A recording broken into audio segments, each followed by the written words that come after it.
Hello students, आज का topic है पॉलिनॉमियल्स। तो पॉलिनॉमियल्स क्या होता है? Polynomial is the form of a0 plus ax plus a2 x square plus a3 x square dot dot an x power n। अगर इस रूप का कोई एक्सप्रेशन हो तो उसको कहते हैं हम पॉलिनॉमियल। लेकिन कंडीशन एक है कि an का मान 0 नहीं होना चाहिए और a0, a1, a2, a3, an जो होते हैं कोई न कोई रियल नंबर होते हैं और x का जो पावर होता है वह नॉन नेगेटिव इंटीजर होता है। नॉन नेगेटिव इंटीजर होता है। For example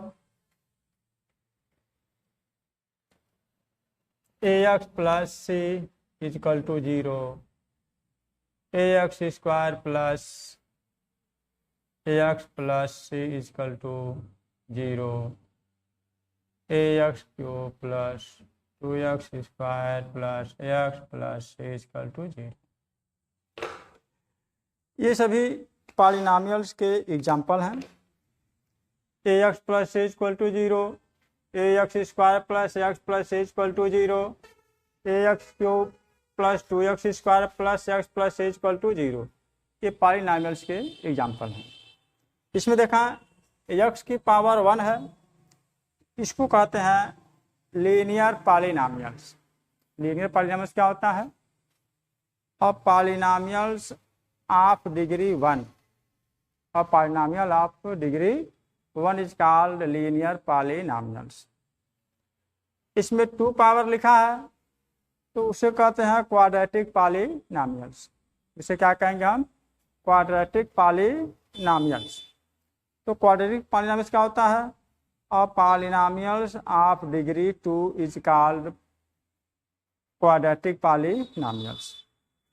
quadratic polynomials.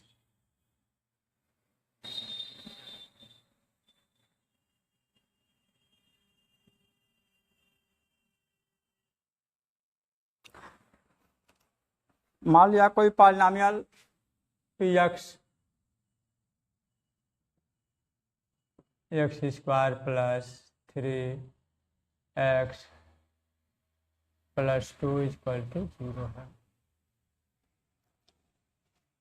ये क्या है? ये है quadratic polynomials.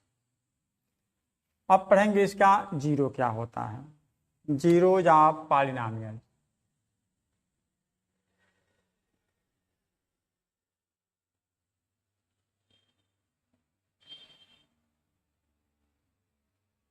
Zeros of polynomials. Zero क्या होता है? यानी ऐसी वैल्यू x का वह वैल्यू रखें जिसको रखने पर px का मान 0 हो जाए, उस वैल्यू कहते हैं हम जीरोज ऑफ द पॉलिनॉमियल्स। अब हम क्या करेंगे? x का कोई वैल्यू रखें। अगर मान लेते हैं यहाँ पे x P alpha is equal to 0, यहाँ px है तो x के वेरिएबल में फंक्शन बना हुआ है। हम x के स्थान पर हमने वैल्यू रखा अल्फा। अल्फा रखने पर अगर इसका मान 0 हो गया तो alpha is zero of the polynomial. यहाँ जो भी वैल्यू रखेंगे उस वेरिएबल का अगर 0 आ गया तो उसका जीरोज है और नहीं 0 होता है वैल्यू तो जीरोज नहीं है।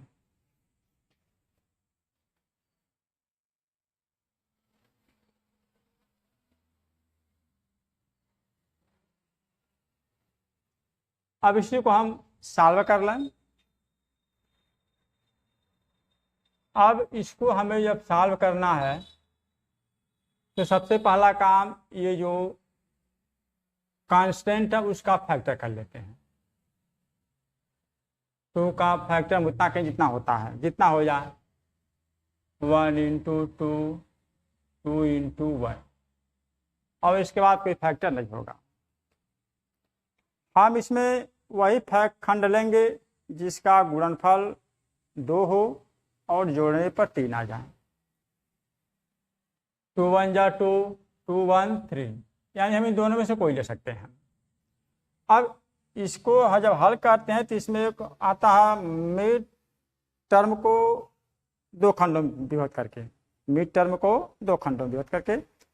तो हम उसके लिए सबसे आसान तरीका अपनाते हैं कि जो थर्ड सी है कांस्टेंट, उसी का फैक्टर कर लेते हैं और उसी फैक्टर में से कोई एक खंड भाग लेते हैं जिसको जोड़ने पर 3 आ जाए, हम उसी को रख देते हैं। x² plus 2x plus x plus 2 equal to 0। अब हम ग्रुपिंग मेथड से कॉमन ले लेते हैं। इसमें x कॉमन होगा, बचेगा x प्लस 2, इसमें 1 कॉमन होगा, x प्लस 2 इक्वल टू 0। अब इसमें और इसमें कॉमन क्या है, x प्लस 2, बचा क्या, x प्लस 1 इक्वल टू 0। अब हम x की वैल्यू निकाल रहे हैं, x इक्वल टू -2 और -1 आ जाए। अब ये जो x के 2 वैल्यू -2 और -1 आया, यह इस फंक्शन का या इस बहुपद का शून्यक है। अगर ये शून्यक है, इस वैल्यू को हम इसमें रखेंगे, इसका मान 0 आ जाएगा। अगर 0 आ गया तो ये मेरा जो 0 है सही है, अन्यथा गलत है। अब हम इसको रख करके वेरीफाई कर लेते हैं। p -2 इक्वल टू, अब मान रखना है px x² plus 3x plus 2 equal, अब यहाँ रख लेंगे x की वैल्यू रखना है p -2 equal to -2² plus 3 into -2 plus 2। अब इसको हल कर लें, 2 2 जा 4, -6 प्लस 2, 4 और 2 6, 6 -6 इक्वल टू 0। हमने देखा कि ये वैल्यू रखने पे इसका मान 0 आ गया। इसका अर्थ हुआ कि -2 इस पॉलिनॉमियल का 0 है। अब इसी प्रकार से हम -1 मान रख के देख लें।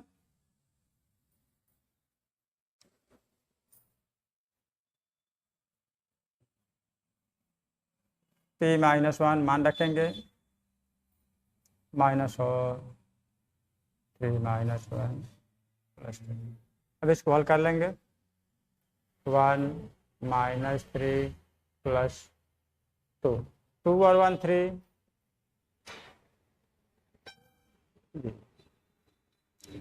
अब फिर देखा -1 मान रखा है, 0 आ गया। इसका अर्थ हुआ ये जो हमने हल किया है -2 और -1 आया है, ये क्या है, इसका 0 है। इस प्रकार से हम अगर 0 नहीं आता तो हमारे फैक्टर करने में कहीं न कहीं गलतियां हैं, फैक्टर करने में कहीं न कहीं गलती हो गया है। लेकिन यहाँ 0 आया है, इसका मतलब मेरा फैक्टर सही है और -2 और -1 उसके फैक्टर हैं।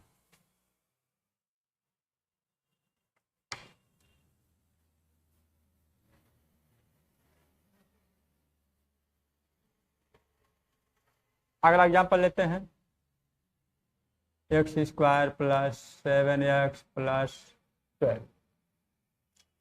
इसका हमको 0 निकालना है, तो वही काम करेंगे हम, मध्य पद के 2 भाग करेंगे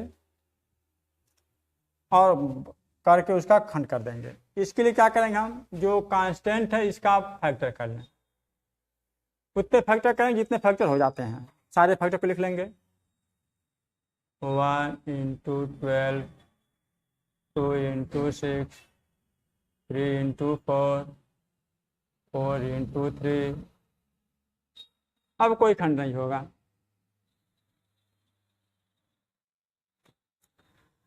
अब हमको इसमें से कोई एक खंड लेना है। कौन सा खंड लेंगे हम, क्योंकि हमको सारे खंड नहीं लेना है, इसमें से कोई एक ही खंड लेंगे जो मध्य पद का 2 भाग कर देगा। उसके लिए क्या करेंगे, हम वह खंड लें जिसका गुणनफल 12 होगा और जोड़ने पे 7 आ जाए। अगर हम 12 एक कम 12 तो हो गया, लेकिन 12 एक 13 हो गया, 7 चाहिए। 6 दूना 12, 6 2 8 हो गया, 4 तिहाई 12, 4 3 7, यानी हमको लेना है थर्ड वाला फैक्टर। हम इसको लेंगे और इसी को रखेंगे, x² plus 3x plus 4x plus 12। अब इसको हम कॉमन लेंगे ग्रुपिंग मेथड से, एक ग्रुप 2 ग्रुप, इसमें कॉमन लेना x हो जाएगा, x प्लस 3, यहाँ 4 कॉमन हो जाएगा, x प्लस 3। इसको हल कर लें, x प्लस 3, x प्लस 4। अब इसका मान निकाल लेंगे हम, यहाँ जाएगा x की वैल्यू x इक्वल टू -3 और -4। इस प्रकार से हम पॉलिनॉमियल को हल कर लेंगे, उसके शून्य